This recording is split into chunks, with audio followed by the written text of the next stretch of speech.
Greetings and welcome to the DotPro show, your one-stop source for all Dota Pro news, or whatever. So it's new week, New week. everybody. How you doing, Cyphus? How you doing? I'm doing great. I'm glad to be here. I'm psyched. I'm hyped. Okay. I don't know. I'm trying to give it all my energy. All right. Yeah. Well, there's not a lot of energy to go around these Yeah. days. So you know what? I don't really care about either of our news for ourselves. I, of course, am now 5,200, which is a new high for me, so I'm very happy. But nothing else matters between the two of us. Yeah. So Exactly. let's just get into it. Dota Pit happened. Yeah, that's a tournament that happened. Yeah, I heard about it. You know what I didn't know before going out and scoping out some of the games was that the losers bracket was a single elimination. That's brutal. Well, what else is? Oh, you mean like best of one? Yeah, best of ones. I mean, Like, all losers brackets are single elimination. Hence it being a well, loser. Like if you lose in the losers bracket, you don't go yeah, to like yeah, the mega losers bracket, and then you're in real yeah, yeah, trouble. yeah, yeah. There's no three strikes are out shit going on here. That's fair enough. Yeah. No, I Yeah, thought yeah, that was kind of fascinating. That's yeah. it's a cool way to do it. It feels like maybe we, Makes group stage matter a bit more. I'll say yeah, that. yeah, no shit. Although it looked like, so correct me if I'm wrong. Didn't all 8 teams start in the winners bracket, and then if you lost in the winners bracket, you went immediately down to the losers bracket? I thought that was how it functioned. Yeah, that looks like, yeah, but still, Yeah, yeah. yeah. So no group stage. Yeah, it's a So group stage, I guess. Yeah, wouldn't. Yeah. Anyway, point is, yeah. So the losers bracket, best of one, and that's kind of like a TI kind of holdover. Maybe not holdover, but definitely like that's something we also saw at a lot of the TIs, where if you did badly in the group stages, you would just start out in best of ones, yeah, for your like survival. but it was always the first round of the losers bracket, and then every subsequent round of the losers bracket was still a best of Sure. three. Yeah. I thought it was interesting that literally every.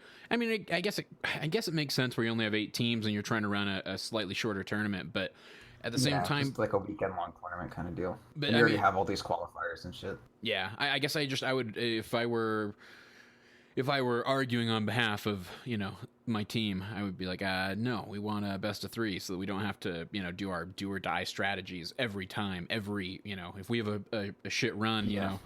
in that I upper think bracket.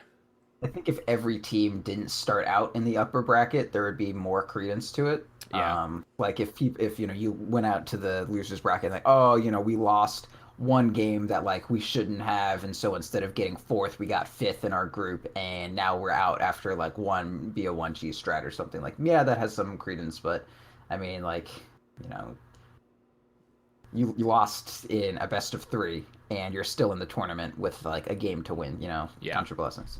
yeah, for sure. But I guess so. Big takeaways for me for that tournament was poor Digital Chaos, whom I stated last week was who I was going to be rooting for.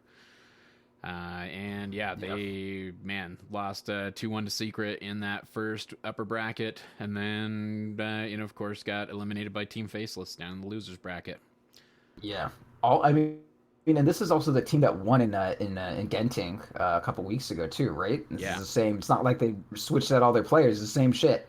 So really, all that's kind of coalescing as a general idea behind professional Dota is, I mean, you can win or lose any tournament. Like look at VP. They haven't had a good finishing in a while, and they're still like it was like, oh, VP best team, but they haven't like done well. And I mean, not to say that they didn't do it. Like they won the summit, and then they got fifth, eighth at the Boston Major, and it's been kind of just a repeat of that. A lot of fifth, eight performances from them. Not to say that they're bad or anything, but any team can lose a tournament. It's not like you win one tournament and then you're just set. Like any team can do well. Any team can win a tournament if they have the chemistry going, or like if they know what they're doing. so using the Team Secret DC initial match as an example for what I'm about to bring up. Do you think that at the pro level this because I recently read it, there was a thread talking about the win rates for Dire versus Radiant, right? Yeah. And I think it's like 90. I don't have the thread in front of me, but it was like 93% or 92% roughly of heroes in Dota right now have above a 50% win rate on Radiant, and as compared to only 9% who have an above 50% win rate on Dire. Yeah, which is just another cute way of like rephrasing the fact that literally every hero does better on Radiant than they do on Dire. I don't think there's a single hero that does better on Dire than they do on Radiant. Even in Ursa's heyday, when Roche was imbalanced as fuck and Roche was on fuck. Like when Dire had a ridiculous Roche advantage, there we go. Those are the words I'm looking for. Ursa had a better pub win rate on Radiant than on Dire. Like how absurd is that? Yeah. I mean, but we haven't seen trend. That trend hasn't been. I know it's always been kind of slightly skewed towards Radiant, or for the most part, it's been skewed towards Radiant. I think there was a brief time there where Always been. it was Dire skewed, but wasn't there a brief? I thought I'm, there was. I'm pretty sure it was. I'm pretty sure it's always. I may be wrong, but everything is so alarmist at that point, and rightly so. That Radiant is just actually fucking better. Yeah, but It's I mean, just it way feels like better, and it's always been that way. it's way more pronounced this patch than ever before, though. Might be. Oh, I'm. come on. How do I you? I agree for the most part, but it's always been really bad. But I mean, but not that. It hasn't been that bad though. I mean, I remember us going through and looking at stats, and there was a time where it was like a 52-48. I think was about where it Yeah, got. yeah, you're probably right. You know, in 52-48, while that seems tremendous, you know, you look at games like chess where, you know, white always has a 51-49, you know, advantage, you know, over black. That's pretty fucking balanced. You know what I mean? Like that's about as balanced as you can get. Or Yeah. at least it's in that realm where it feels acceptable. But like where you have, I mean, that's a crazy stat that many heroes are above 50% on Radiant, and you don't have anything comparable to that on Dire. Not a one, you know. I don't know Yeah. that to me that so then you look at like so I guess where I'm going with this as far as how it pertains to the pro scene is Team Secret in all three matches against DC was on Radiant. You know what I mean? Like you look at let's see, EG versus Team Faceless. EG, the one game that Faceless won, they were on Radiant. They were on Radiant all three times, so never mind. But I don't know. I guess it makes me wonder where, and I guess EG is probably a lot better than Team Faceless, most would say. But I don't know. It makes me wonder. Are we seeing the same thing that we seem to be feeling or experiencing in pubs? Are we seeing that in the pro scene as well? I think we probably are to a degree. I mean, I'm pretty sure teams are picking Radiant right now, right? Like that's Yeah, I it don't know. seems to be. There's never like a good way to tell in games who like chose first pick and who chose chose their pick and who chose their side.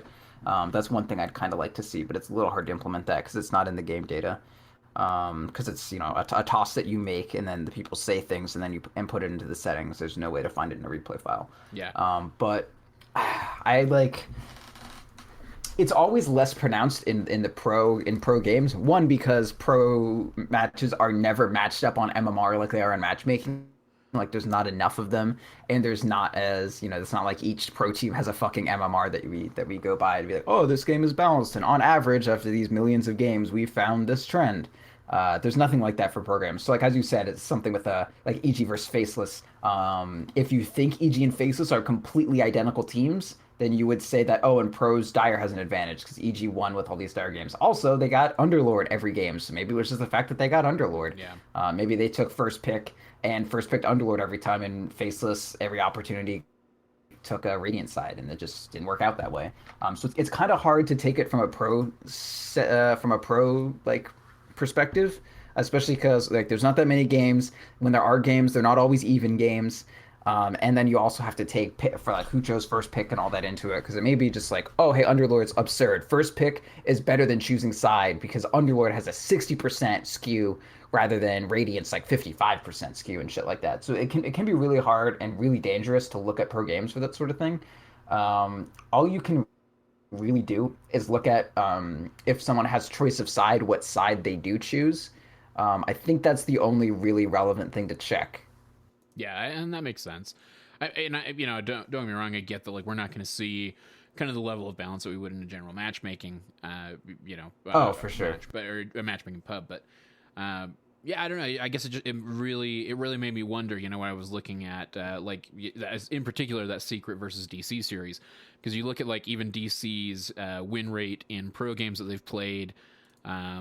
They have like a 63% win rate when they're on Radiant, but it drops down to a 59% win rate whenever they're on Dire. Yeah. I mean, you're talking about 4%. That when you're playing the odds, that 4% is huge. I want that 4% every time. Give me that 4% every chance I get. And you even see it pronounced on teams like EG. EG, it's not as pronounced. They have like I think it's a 62% win rate on Dire versus a 64% win rate on Radiant. But I mean, even then, even as EG, if I'm the captain, if I'm the coach, if I'm any involved in the administration in any way, and you're never going to be. I know. Thank God for all of those teams. But I'd be saying, however we get Radiant, we get Radiant. Yeah. So anyway, EG is like the most famous Dire team ever, but I mean that's way back when Roche Advantage was Roche Advantage. Yeah, it's kind of weird. Like when pros and pubs have to play with the same game, right? Like different interactions are going to occur, and it's like it is indisputable that Dire is way weaker than Radiant in pubs. And now that the Roche Advantage isn't there, which I think I said earlier, like one of the main things about balancing the Radiant versus Dire is that like professional coordinated teams are always going to play better around a Roche advantage, right? Like that's just how it's going to work. But when you get to the pub games where they can't coordinate around like this objective, like Roshan, like that advantage melts away very quickly. And now that Roshan is in a more equal place, I think something can be done about it. So here's my next big question from the. Are you gonna talk about the perspective swapping shit? That's exactly what I was gonna ask about.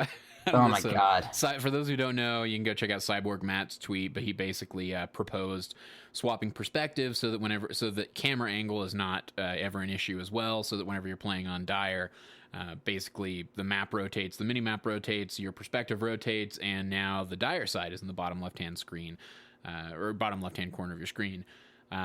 He posted a couple of like images that would show you what it would look like, if that happened.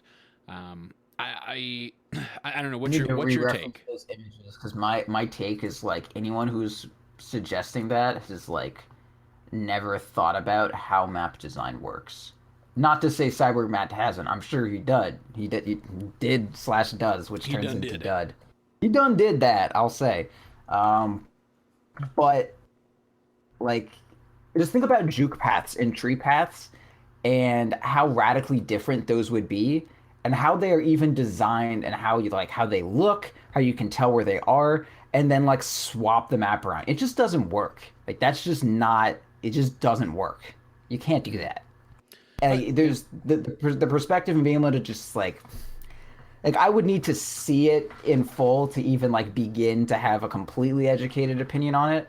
But I just think that is not. It's a cute and really simple and really obvious idea, and obvious ideas are almost always the best ones. But that is just not it. What about including that as an option? You know what I mean? I guess to your point, yeah, you would want to. I'd want to see it too. You're right. I mean, you would need to know what that was going to look like, and how it would. I guess I can't picture in my mind how that would impact pathing, or even just heights. Yeah, juke spots. You're right. Like we're getting outside of vision for that brief moment. I don't know. I guess, but if like one faction has an easier time like seeing this juke spot, or it's just it gets into all this shit that we don't need to get into. Yeah, like what if we just made like I definitely agree that there's a lot or maybe not a lot, but there's something to the two sides. And like the perspective being some part of it, but it's definitely not the main part. Like you can look at the map and give me like 10 minutes to find like all the really awful things about Dire versus Radiant, and like I can figure them out, or not all of them. I can figure a couple of them out with 10 minutes, and on the lowest on my list would be like, well, It's the bottom. Yeah, yeah. It's like, Fair. well, look at how open this jungle is. Look at how much better Radiant, the Radiant offlane jungle is compared to the Dire one. The Dire offlane jungle sucks. It's a shitty jungle, dude. Yeah, it It's really is. horrendous. That is a fucking bad jungle. The Radiant offlane jungle. Oh, so magnifique. This jungle, I want it. Like that's a good jungle. Yeah, it But the is. Dire, oh my God. No, You just start well, there. you Like I found one problem that isn't flipping the entire map and like making the entirety of Dota look different and like ugh. well, and it brings up issues even from an esports perspective, which is how do I? Okay, now I've flipped the map. What do I do when I'm broadcasting it? Am I still? Am I? Yeah. Yeah. Yeah, no, I'm with you. It's a cool idea to look at and like it's definitely interesting. Like, oh, like I would read that article like, oh, what would Dota be like if we swapped the map? And it's just not. Don't do that. All right, fair enough. Fair enough. Not a full solution. Uh, Also, the wait, are these the images? There's like two of them. yeah, he just has two. I mean, Okay, so yeah. let me just talk about this. This is first one is an image where there are no trees and no juke spots to look at all. So it's just like it's literally the same thing but swapped, and it's the only place on the map that would look that way. And then the other one, is just pushing into the mid lane, and I am so disoriented right now. I mean, I know I would get used to it, but I'm so disoriented. Yeah, I mean, I wonder. So to play devil's advocate here, I wonder how much people are resistant to this, just because we Dota players are frequently resistant to change, just to begin with. I don't know. I'm not saying it's the best idea by any means, or that it's the idea to solve all problems. But it's an interesting solution. I guess my question to you was, how much do you think perspective is what's fucking with you? You know what I mean? I don't know that. I don't feel like perspective is what. I don't feel like the perspective switch is what is providing me that advantage when I'm on Dire. Yeah, I mean, if you want to look at programs, like bring it back to the actual topic of this show, I can tell you without a doubt that the psychological perspective of Radiant versus Dire has negligible, if any, impact on how those games are going. Maybe in terms of like moving the camera around and where like the UI blocks your stuff. Like I think it's easier to fight how to say it's easier to fight like upwards as it is to go downwards. Like if you're dire bottom racks and you're trying to kill a radiant that's to the south of you, like the way that you pan your camera there is you have to like mouse down into your interface and then like back up, and it could be like blocking them and stuff like that. Like Yeah. that can be something of an issue. But that's so minor. Like that's not like that big a deal as compared to all the other stuff. Right. Like the Right. Dire was fine for pros when there was that huge Roche advantage, right? So it's not the perspective. It's there was something to it, and there's something like there were factors outside of the perspective that made a major difference. And now that Roche has moved, and even when Dire lost as big of a Roche advantage that they had, that win rate like radically shifted. So we can at least surmise that it's not the perspective Yeah. completely. Well, one easy test to do that, if we wanted to get all scientific on it, is we could just flip the entire map and make everybody play a month of Dota with Dire in the bottom and Radiant up at the top, and see if that shifted the win rates. Well, we wouldn't have any sample size because everyone would quit on the spot. Oh, right, right. I forgot, because Dota players hate change. I forgot. Well, all humans hate change, especially when we it's both pointless. love and when Dota They we also love hate it, we being hate it. yeah. Well, yeah. In Dota, man, I love change in Dota. Change is great. Although I will say, like when 7.0 like first started, it was so hard to play Dota for like a week. I just had no idea what the fuck was going on. And hope that I was in like Skrunk's house. But anyway, All right, so I'm gonna bring us back around to Dota Pit. yeah, We're gonna spoil it, folks. So if sorry. If you yeah. If you don't want spoiled tournaments while you're watching a pro news, yeah. like, what do you? So, I'm done with people talking about spoilers. Yeah, Like agreed. spoilers are over. I mean, unless it's a TV show, like esports spoilers. Are you gonna watch a tournament after it's aired? You might. No offense to you if you do, but in general, no. Yeah, fair enough. So 8 teams came in: Virtus Pro, Elements Pro, OG, Invictus Gaming, Evil Geniuses, Team Faceless, Digital Chaos, and Team Secret. In the quarterfinals, Virtus Pro knocked down Elements Pro, OG knocked down Invictus. EG took down Team Faceless, and DC took down Team Secret. Moving over to the semifinals, OG then knocked down Virtus Pro. EG knocked down Team Secret, so you got your wish. You got an EG versus Team Secret match. And an interesting one, I heard, that went down to a game 3. Yeah, it was pretty good. And then in the winners finals, EG managed to defeat OG, who went on to the losers finals. Team Faceless was the team that emerged victorious from the losers bracket. Unfortunately, they couldn't take down Team OG, so OG got another chance to take down, or to, go for the gold with EG. But Evil Geniuses prevailed, and it went to a game 5. Another grand finals going to a game of 5, and OG just couldn't seal the deal. So Evil Geniuses take it. Yep. That about sum it up. Off the back of that lone druid. Yeah, that's what I heard. So now that that's been mentioned, I'm gonna read you a quick email that we got today about that lone druid. Okay. Let's see, Trog Dota, who also went and donated to us on the Patreon. Thanks, Trog, for that.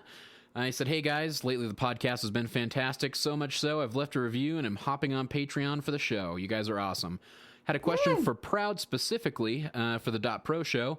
As a leader of the Bear Clan and innovator of the Lonely Druid build, I wanted some insight on the rising popularity of the recent Lonely Druid build in pro games. Dota Pit had a ton of it, but it seems like the pros leave the bear cold, naked, and alone with no items, not even phase. What gives? Problems with the bear tripping over everything phaseless? Anyways, you guys are awesome. Trog Dota." What do you got to say about that, since we're on the subject from Dota Pit? Okay, well, I hate literally everyone who plays Lone Druid. This is a stated fact. I think it's fine going straight brown boots, but I saw an Arteezy game where he just didn't have boots on the bear, and I think that's just wrong. Like, Arteezy's obviously an extremely good player, but it's not like he's a big Lone Druid fanatic. He's not really a Lone Druid innovator. He's no fear as far as Lone Druid players. Like, he plays it when it's good, and when it's not, he's not super interested in it. So I don't think it's too crazy to say that, like, this totally new build that people are seeing for the very first time, there's going to be some growing pains, and people are going to try out things that aren't necessarily good. They may win games because it's absurdly strong right now, but I can say unequivocally that, like, I am very certain, as much as you can believe in me as a Lone Druid player, that, like, my ideas behind the builds on Lone Druid are at the very least somewhat founded. I'm very successful with them. I have like a 75% win rate on Druid across the last 3 months, even playing him before the patch when he was still really fucking awful. And that's like while doing different things like my Deso Druid and that sort of thing. But I definitely like No Tails way much more, where you go the brown boots at least on the bear. My personal way is I go the phase boots, but I have a different philosophy on the Druid in general. The Lone Druid isn't actually like, okay, so you have to understand that Lonely Druid was shit before and it's good now. What changed? The level 10, level 15 talents are the main things. Gaining 200 attack range enables you, doesn't make you. All it does is enable you. Gaining the plus 65 damage at level 15 is absurd. You look at Ember Spirit, 10% spell amp at level 10, crazy. That's like imbalanced for how early you get it. Lone Druid, same thing. 65 damage at level 10 or at level 15 is incredible. Sven gets that at level 25. Like, that's a huge difference. And then people not going Midas on the Druid. Like, if you're playing a safe lane Druid, your levels are going to be kind of starved. I think Midas is really good. Sometimes I don't go Midas on mid Druid, but I really feel pretty strongly about the Midas, but that's just me. People don't go Helm of the Dominator like I do, which is fine. It's maybe too much micro for them, or maybe they just think it's not worth buying another item. I put a lot of value into being able to, like, you go True Form and then you press D, your Battle Cry, and I've long said this is like one of the main things you want to build around as Lone Druid. You press D and you gain some, it's like 90, 120, 150 or something. Maybe, no, it's like 70, 70, 90, 120, something like that. Anyway, it's a good amount of damage between both units, right? And if you have any other units under your control, like a Dominator unit, it'll affect that too. So Rabbit is only you and the Bear, but the D Battle Cry affects all of your units. So I have these pushes where I just like have an Alpha Wolf, and then it's just following me, and then I switch to Bear form, send the Wolf at a tower, press D, and then I have 3 units all buffed with 120 damage hitting. And it's like wild good, but people don't like it, so whatever. Anyway, I have a lot of thoughts about the Druid. Yeah, I'll probably talk about it more, not on this show. But I like that it's happening. I don't agree with the builds, but that's also just me. And when you put in like competitive Dota where they all have like stuff that they're playing around, like a team may have not enough CC built into it that you do need the Scotty for Lone Druid to be good, or a team that have so much AoE damage that keeping phase boost on the bear is immediately going to die or something like that. Like I can't really judge these individual situations, but if you want like my approved build, I really do like the face on the bear and the dom and the males and the deso like I do. But I don't know. These people have not played as many games of it as I have, so they may think something is really good, and then because like like they're basically going my original build, and then like 30 games later I've changed it. So we may see it evolve. This may just be their first attempt. You never know. Yeah. Any other big things coming out of Dota Pit that surprised you as far as builds, heroes that we saw being picked, anything like that? Nothing super surprising, but a lot of stuff got cemented. Underlord definitely being um, one of, if not the best hero of the patch. Maybe Druid passes that now, but Underlord definitely up there. Shadow Fiend is one of the top mids for certain. I think we can say that with certainty.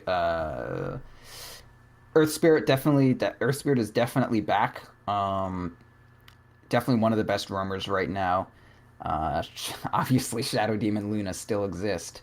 Yeah. And Sniper has reaffirmed his spot as being a very strong mid, which if you've been listening to me and Sam, we definitely saw that one coming.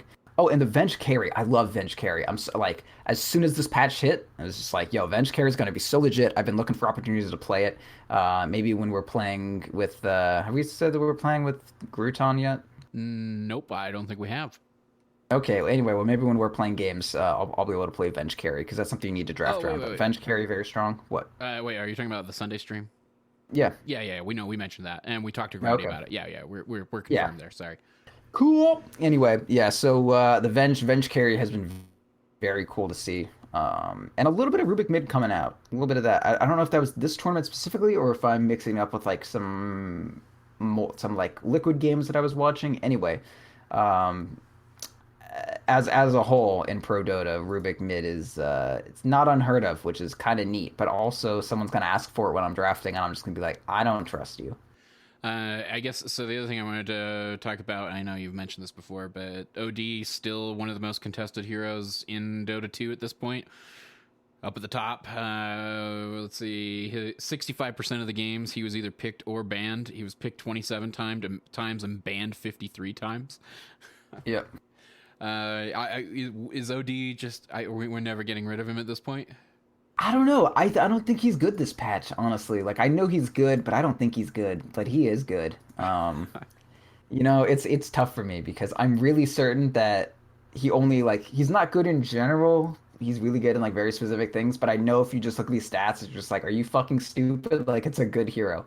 And I don't want to say you're wrong, but Well, I don't know. There's something wrong with OD, man. There's just something wrong. Dota Pit would kind of agree with you as far as the stats go. He out of his 27 picks, he only won 40% of the games. So I mean, I don't. Well, obviously, we could look into like other things that factored into that for that hero. I'm sure, maybe a little bit of what side he was on and who was playing him. But yeah, 40%. Yeah, I Ain't mean that good.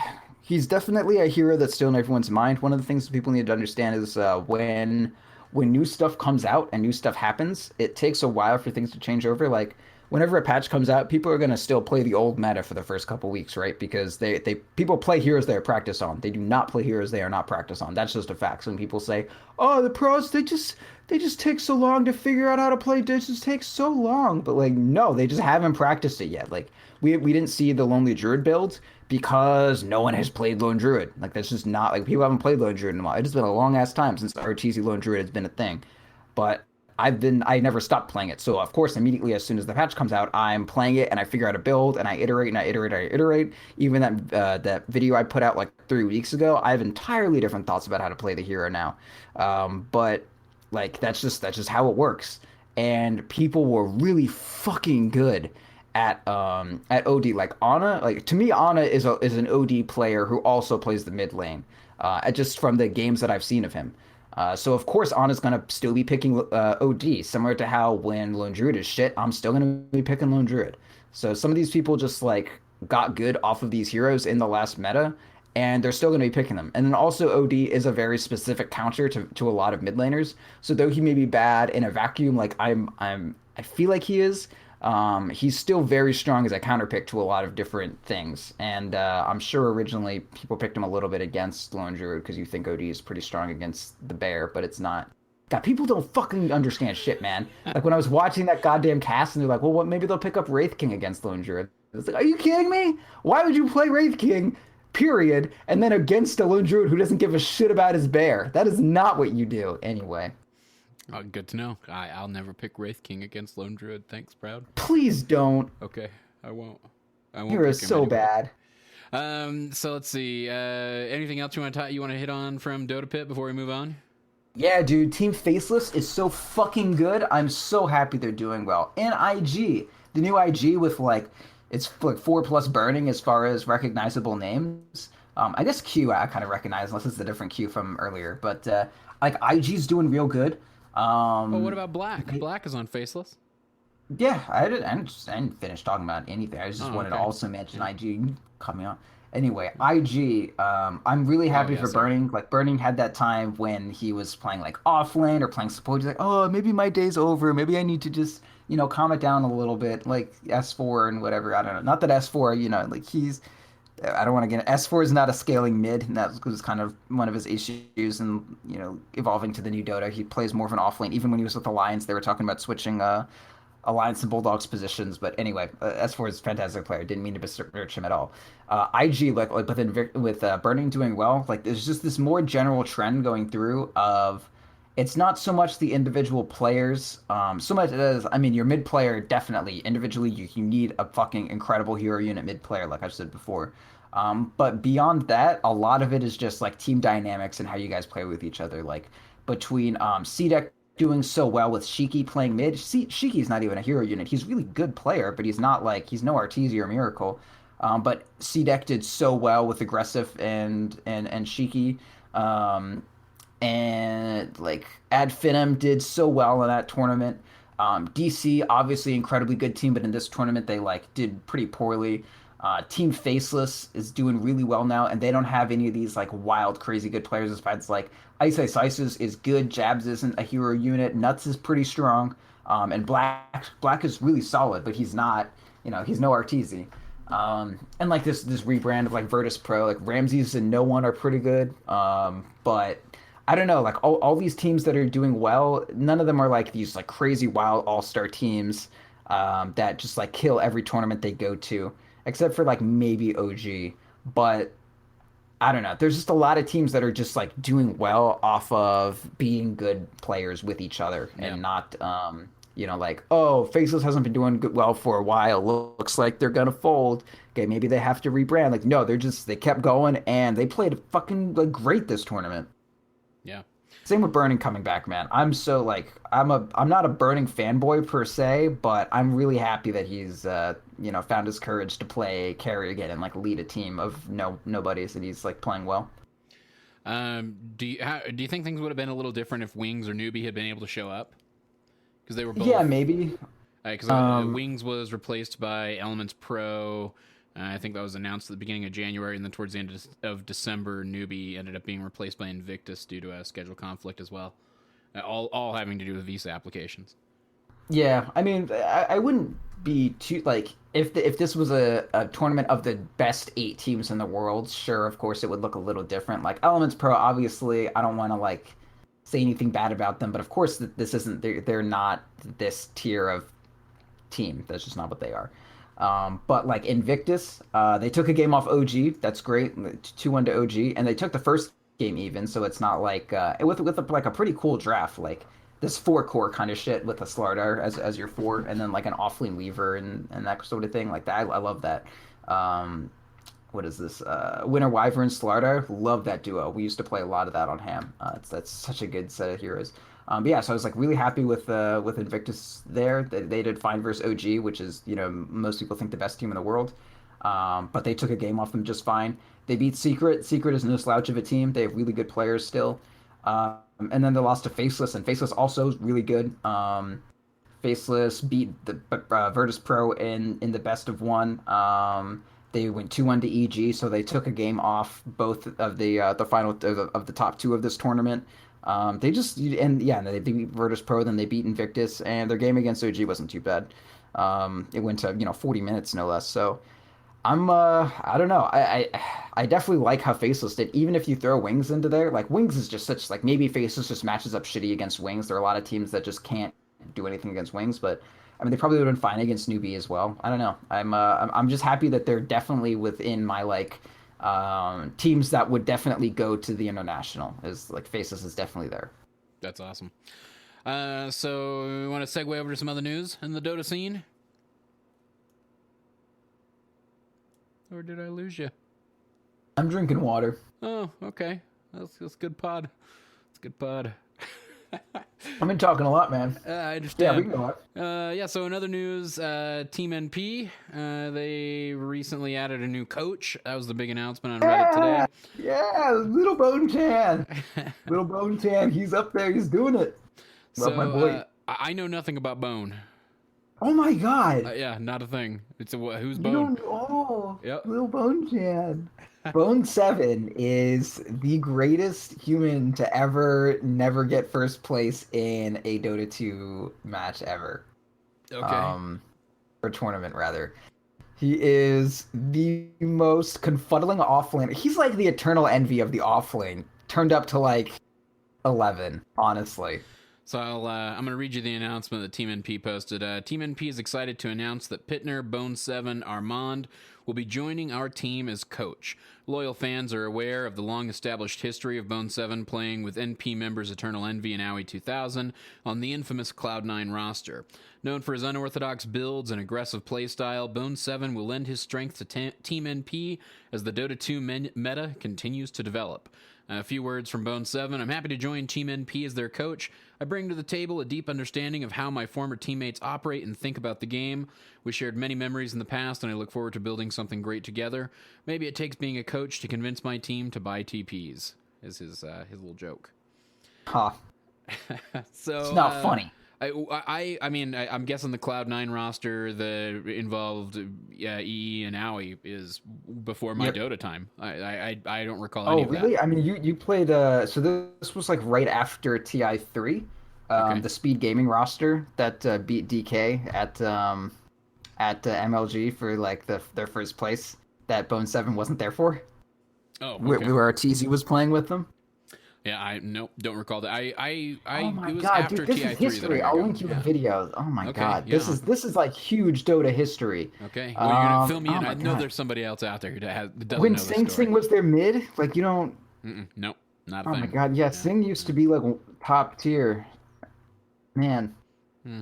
Oh man, I gotta pour one out for you missing the like. This is huge. Oh my God. Um. I gotta show you the video of oh my God, this is like some of the hypest Dota that's ever happened. Okay, so here's a long form history of Bone7 and Kai P, Eternal Envy, all that shit. And I'm gonna do this from memory, so if any of it's wrong, flame me. Um, okay, so during before TI3, they were having the TI3 qualifiers, and one team that had recently and Envy was originally on Old Alliance, no Tidehunter. Then they kicked him for it was either EGM or S4. It doesn't really matter. They kicked him and became a full Swedish squad. Then Envy was really depressed, and he reformed Kai P with Bone7. I think come with no, not come with me. Was it Come With Me? I don't know. It was one of these guys. No, yeah, it was Come With Me. And Bone7 and I think Sing Sing and Arteezy. And anyway, but so they got passed over. They just didn't get invited to the TI3 qualifiers. And then like during the TI3 qualifiers, or they didn't even get invited to the open qualifiers. How fucking shitty is that? Oh wow. Or not open qualifiers, but yeah, just the qualifiers. I wasn't that into Pro Dota, some misremembering some of that. But yeah, it was just the regional qualifiers. Didn't get invited to that, and during that they won first place in a tournament with like good teams there, and it was like great. So we just won first place in this tournament, but we weren't even invited to the qualifier for TI. So they had a huge chip on their shoulder. TI3 happens. They got picked up by Speed Gaming, which is like a tier 3 Chinese teams as Speed Gaming International. And it was Bone7 as offlane, AUI and Pylai Dai as support, Envy as carry with Sing Sing as mid. And they got invited to MLG, Bone7 couldn't play with them, so they picked up Arteezy as their mid, and Sing Sing was playing offlane, and no one could play offlane on their team, so they just ended up doing weird, wonky shit. So they basically played a team with no offlaner and won this tournament against DK like as with their debut and did like crazy stuff like four staff gaming with like everyone having a four staff and like blink on clinks and shit like wild crazy bullshit. And they all named themselves like EE or Eternal Envy 7 and Arteezy 7 and shit as solidarity with their Bone 7 player who couldn't be there. And then was the mythical Cloud9 with like Sing Sing mid and all this, and they got second place at every tournament, like no fail. Like you look at Bone 7's accomplishments or achievements on Team Liquid, and it's just second place, second place, second place, second place, second place, just nonstop with a couple like 5-6 at TI 14 and Hell, 9-12 at you can TI build a 15. career on second places. Yeah, you made a good amount of money. Yeah, but he's just straight up second place everywhere. So they got known as like the team that could only get second place, and they always lost out first to EG or like newbie or something like that. Anyway, so they're great. They played a really interesting Dota. All of their games were like so wild. Bone 7 was known for either like being the best offlaner in the world, like RTZ or not RTZ, and Envy would always be like, "Who's the best offlaner in the world?" Like Bone 7 until he's not. He would always try to get people to pick Legion Commander for him, and it would happen. It would just be awful. Sometimes he drafted, and he drafted really well, but Envy would always be mad because he's like, "Yeah, why is Bone 7 drafting? Well, we're winning, but I might take him off because he keeps picking me Razor and Viper." So like he's that kind of like he will win you a game, but your mid player is going to play Razor.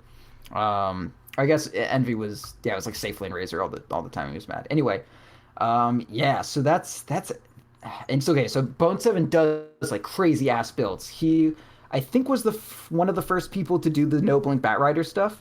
Definitely one of the first, if not the one to originally popularize it. Not no blink, but like the drums first kind of deal. He's definitely the kind of person that would. Oh yeah, he was a Boots of Travel first Batrider player for a long time. Like first item Boots of Travel, and he would just run at you, and you'd be like, "Oh, it's fine. He doesn't have blink yet." And then he was just like, "Shit, he's basically moving like he's always blinking." He's wild, man. Yeah. His clockwork, like if his clockwork got a kill instantly on his like an early kill in the lane phase, instantly on his quick buy, you would see a fucking like an armlet there, and you're like, Jesus Christ. And then you'd be like, "Oh, this is a joke." And then 10 minutes in, clockwork like fucking hook shots in, and then you see his like hands glow blue or purple, and his health bar gets big. And you're like, "This clockwork is a fucking armlet," and then he's just hitting you for like 300 damage at level 10. He's wild, man. I love Bone 7. He's so fucking bad, but he's so fucking good. And he's really creative. Like he comes up with shit like that, and it's good. It's just like he's not quite as good as his ideas are a lot of the time, I think. But yeah, so he's like an absurdly cool and absurdly smart player. And one of his friends was the like coach slash mediator for Cloud9 at TI 5, and they said he helped a ton. And like him and his friend did really well at like keeping the team together, but obviously they didn't do that well, which was kind of sad. But yeah, so he's been playing with Envy for a really long time and AUI. And as far as like everyone always says Eternal Envy plus Arteezy are like best bros or whatever, but Bone 7 and Envy are like as far as like people who definitely bonded the most through playing in Pro Dota together, like they're definitely up there. Like there's a very strong connection between Bone and Envy. So I'm looking forward to this. The trivia on his Wikipedia says he's known for inventing unorthodox item builds on certain heroes like Mask of Madness Batrider, Armlet Clockwork, and Blade Mail Nature's Prophet. Yeah, so that's him. Yeah, he's like, Mask of Madness makes me move faster, and I get a flat damage bonus on when I put sticky napalm on people. It seems like Bat is a natural Mask of Madness carrier. Like that's Bone 7, and I love him for that. Hey, 300 some odd $1,000 in tournament earnings. Most of that with Cloud9 during that run from looks like about April 2014 to August 2015 at TI 5. Yep. Yeah. Yeah, the time he spent. Oh, and Speed Gaming International was the same team as Cloud9. Okay. So you add there. So like October of 2013 to August of 2015. It was the the period of time, even probably longer than that when he was way longer than that actually when he was playing with Envy. So they definitely they have known each other for a really really long time. It's good stuff. All right. Well, any other big pro news we want to talk about before we start wrapping the show here soon? Has there been anything? I mean, I could just talk about Druid, but that wouldn't be fun for anyone but me. Yeah, Man, I got it. That'll be Thursday probably. We'll probably play the build on Thursday, and then I'll be able to just talk about it at large. I'm sure you'll be So thrilled to play another round of Lone Druid with you. yeah. Well, now it's like actually relevant. The last time I played Druid was like I got forced to jungle, and I was like, "Fuck it, I'll get a Druid," and yeah. Anyway, I don't think there's too much. Excited to be playing. I mean, we're gonna be pro news because we're playing together in like a stack now, so That's that'll be right. crazy. Can't wait to qualify for TI with you. Yep. That's how it's gonna go, right? Can you play? Well, man, between you and Roland, who's gonna four and who's gonna five? I don't know. I don't care. I'll do whatever. Which one of you's top? Which one's bottom? I always like to think, just from a size perspective, I should probably be the top. Yeah, just to really kill him.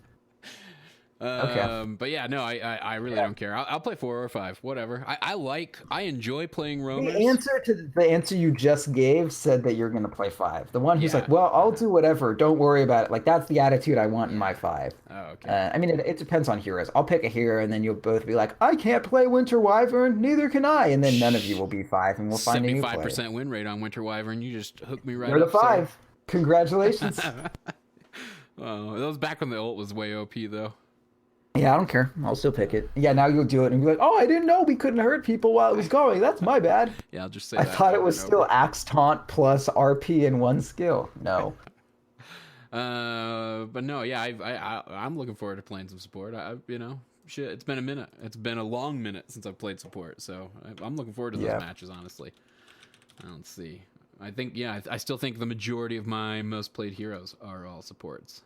Yeah, Lion, Shadow Shaman, Crystal Maiden, Keeper, Dazzle, Skywrath, Vengeful. Those are my top heroes. So, or most played heroes. Yeah, so why not? I'll do the 5. Yeah. Let's do it. I think Ursinity is the only person who doesn't like my tweets when I hit a new milestone in my MMR. Yeah, you mean the only person who doesn't favorite it? Yeah, whatever. Like favorite. Yeah. It's because Ursi doesn't love you. I think it's the case. I didn't want to have to break it to you on the show, but yeah, no, he says some pretty mean things about you. He says you're abusive. Are you kidding me? He says you're always talking about how you're the best player ever on Ham. Oh my god. Yeah, All I do is defend myself.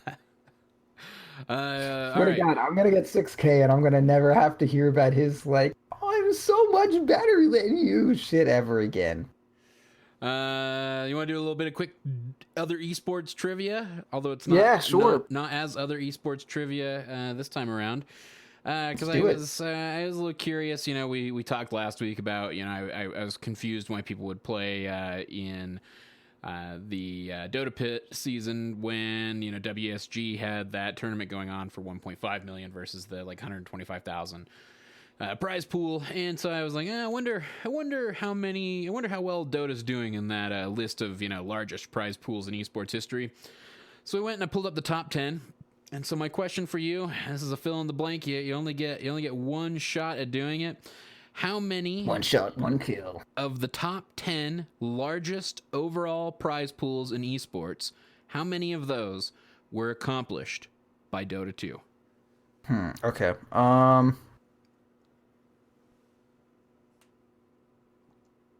No cheating. Eight. Ooh, so close. Nine?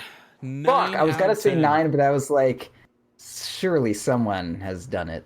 Only the League of Legends 2016 World Championship was able to inch its way into the top 10.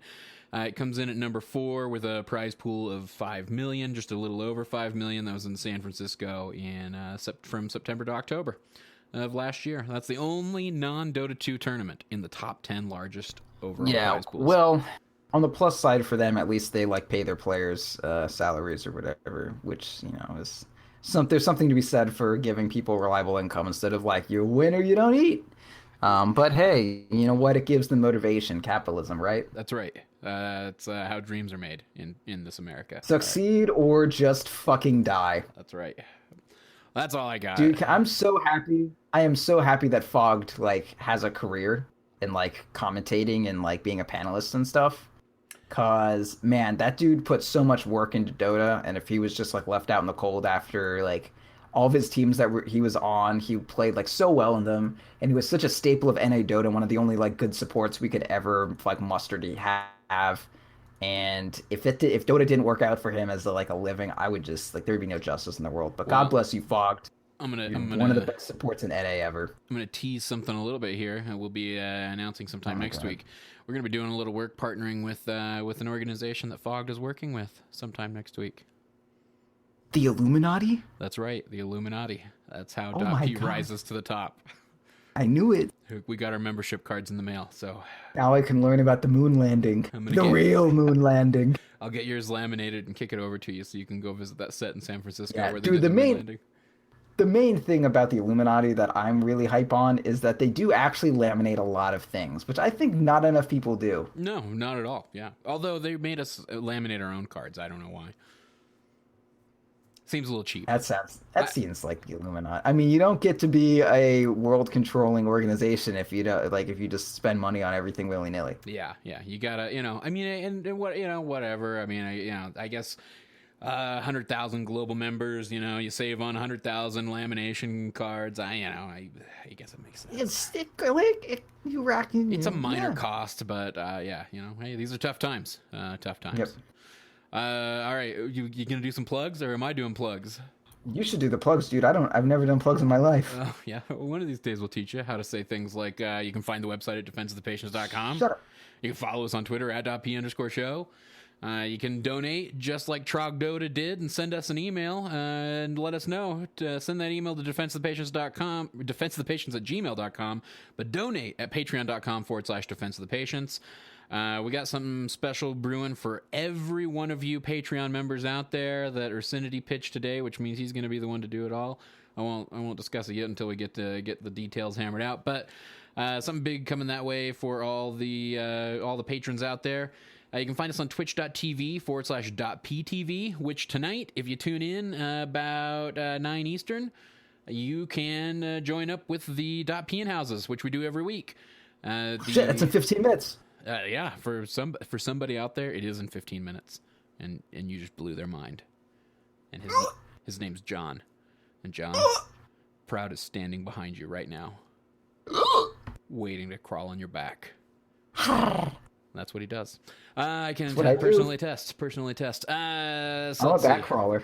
YouTube.com/.ptv1, where you can see Ursi and Proud's replay analyses that they're doing as part of the Patreon rewards.